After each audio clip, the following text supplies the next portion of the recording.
Sir एक बात बताऊं, चालाकी से और दिमाग से कुछ होना होता तो सर चौसर का खेल जो है ना वो दुर्योधन ने जीता था और पूरी जिंदगी चालाकी की थी। 18 दिन लगे सर, सिर्फ 18 दिन इतिहास पलटने, नामो निशा खत्म हो गया। क्योंकि इधर जो व्यक्ति था ना वो सरलता से चल रहा था, साधारण तरीके से चल रहा था, विश्वास से चल रहा था, अपना कर्म ईमानदारी से कर रहा था, जो उसके हिस्से आया था।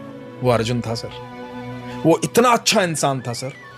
आप देखो भगवान ने बहुत कुछ सिखाया सर। आप देखो मैं हर चीज को जोड़ के देखता हूँ। वो 125 साल जो ठाकुर जी रहे हैं ना धरती पर, वो 125 साल बहुत महत्वपूर्ण है सर।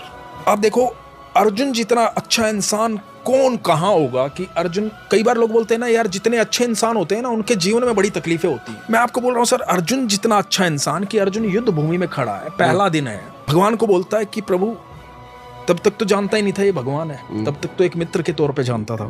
बोला कि माधव मध्य में ले चलो। मध्य में चले गए क्योंकि सारथी थे कृष्ण, जहां कहते वहां लेके जाना था। मध्य में चले गए, बोले कि मैं देखना चाहता हूँ कौन कौन युद्ध करने आया। तो सामने देखा पिता में भीष्म खड़े हैं, गुरु द्रोण खड़े हैं, दुर्योधन खड़ा है, कर्ण खड़ा है, महारथी खड़े हैं। उस समय के भारत के सबसे बड़े महारथी उस मैदान में थे।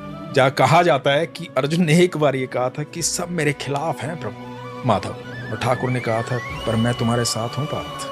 तो ये चाहे दुनिया पूरी खिलाफ हो, पार्थ के साथ कृष्ण थे। तो अब ये देखो कि अर्जुन क्या कह रहा है, बड़ी महत्वपूर्ण बात। अर्जुन कह रहा है कि माधव वापस चलो, मुझे युद्ध नहीं करना। जिस आदमी को जिंदगी भर त्रास दिया गया, जिंदगी भर तकलीफें दी गई, एक राजा का बेटा होते हुए जिंदगी भर जंगलों में अपनी माँ के साथ, अपनी पत्नी के साथ भटका है, बार बार अपमानित किया गया, जिसकी पत्नी को भरी सभा के अंदर चीरहरण करने का प्रयास किया गया।